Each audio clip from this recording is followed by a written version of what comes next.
کرتا ہے، ایک حق العباد کو بیان کرتا ہے، ایک اقترابات کو بیان کرتا ہے، ایک ارتفاقات کو بیان کرتا ہے، زندگی گزارنے کے اسلوب اور طریقہ کار کو بیان کرتا ہے۔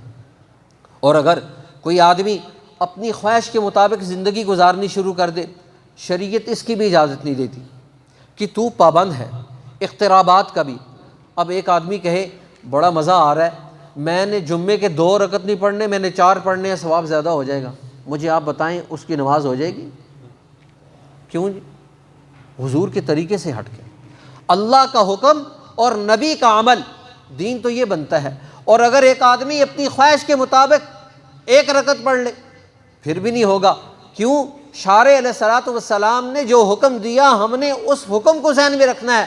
اللہ کا حکم کیا ہے، نبی نے اس حکم کو سماجی زندگی میں امپلیمنٹ کیسے کیا ہے، ان 2 چیزوں کو سمجھے گی تو دین سمجھ میں آئے گا۔ آج ہم کہتے ہیں صرف نماز کو سمجھ جائیں، سماجیات کو چھوڑ دیں، معاشرت کو چھوڑ دیں، زندگی کیسے چلے گی؟ اسی لیے 2 امور ہیں، ایک ہے امور معاش اور ایک ہے امور معاد۔ ایک ہے امور معاش، زندگی گزارنے کے اسلوب اور طریقہ کار، ایک ہے امور معاد، ہماری آخرت کیسے درست ہوگی، ہماری قبر کیسے صحیح ہوگی، ہماری برزخ کیسے صحیح ہوگی، ہمارا حشر کیسے صحیح ہوگا، ہمیں پل صراط میں سے کیسے گزرنا پڑے گا، جنت میں کیا انعامات ملیں گے، وہ کون سے جرائم ہیں جن سے ہم بچیں گے تو جہنم سے بچ سکتے ہیں۔ معاد کی زندگی کو بھی سمجھنا ضروری ہے اور معاش کی زندگی کو بھی سمجھنا ضروری ہے۔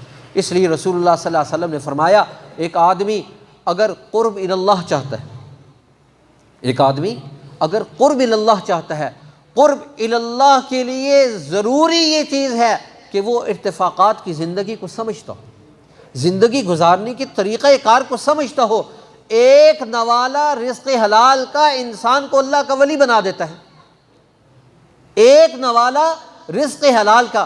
اس لیے تو اللہ نے اپنے نبیوں کو قرآن مجید کے اندر 18ویں سپارے میں اپنے نبیوں کو یہ اصول سمجھایا، یا ایھا الرسل، اے رسولوں کی جماعت، کلوا من الطیبات، پاکیزہ چیز کھاؤ، واعملوا صالحا، پھر عمل صالح کی توفیق ہوگی۔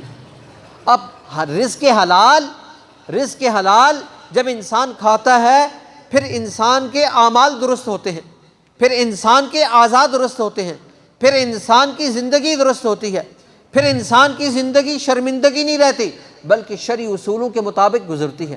اس لیے دین اسلام نے اپنے ماننے والوں کو یہ اصول سمجھایا، تم نے زندگی گزارنی ہے تو زندگی شرعی اصولوں کے مطابق گزارنی ہے، اقترابات کو بھی سمجھنا ہے، اللہ کا حکم کیا ہے، اور ارتفاقات کو بھی سمجھنا ہے۔ زندگی گزارنی کیسے، زندگی گزارنی کیسے ہے، حضور نے زندگی کیسے گزاری، گھر کی زندگی، بازار کی زندگی، عدالت کی زندگی، قومی زندگی، معاہدات آپ نے کیسے کیے، معاشرت آپ نے کیسے گزاری، غزوات آپ نے کیسے کیے، دنیا سے ظلم کے نظاموں کو ختم کیسے کیا، اس کا طریقہ کار کیا رکھا۔ اس لیے آپ نے زندگی کے ایک ایک شعبے کو اجاگر کیا، ایک ایک شعبے میں رہنمائی کی۔ کوئی شعبہ ایسا نہیں، قیامت کی صبح تک کوئی آدمی ایسا نہیں کوئی کہے میں زندگی گزارنا چاہتا ہوں، میں حضور کا کوئی ایسا عمل مجھے سمجھ نہیں آ رہا، میں زندگی کیسے گزاروں۔ بڑے سے بڑا حکمران، بڑے سے بڑا آدمی کسی درجے پر موجود ہو، کسی سیٹ پر موجود ہو، کسی بھی عمل میں موجود ہو، کسی بھی مقام و مرتبے کا مالک ہو، وہ کہے کہ میں اسوہ حسنہ کو دیکھنا چاہتا ہوں، تو قرآن مجید نے کہا لقد کان لکم فی رسول اللہ اسوۃ حسنہ۔ حضور کی زندگی کا مطالعہ کرے، بڑے سے بڑا انسان، چھوٹے سے چھوٹا انسان، بیت الخلاء سے لے کر بیت اللہ تک کی زندگی حضور کی موجود ہے۔ جو آدمی حضور کی زندگی کو اسٹڈی کرنا چاہے اس کے لیے اقترابات بھی موجود ہیں، ارتفاقات بھی موجود ہیں، دونوں زندگیاں موجود ہیں۔ اللہ مجھے اور آپ کو اقترابات اور ارتفاقات، حضور نے زندگی کیسے گزاری، زندگی گزارنے کے لیے کیا رہنمائی کی، اللہ ہمیں ان دونوں چیزوں کو سمجھ کر اپنی زندگیوں کو گزارنے کی توفیق نصیب فرمائے۔ وآخر دعوانا الحمدللہ رب العالمین۔ سنت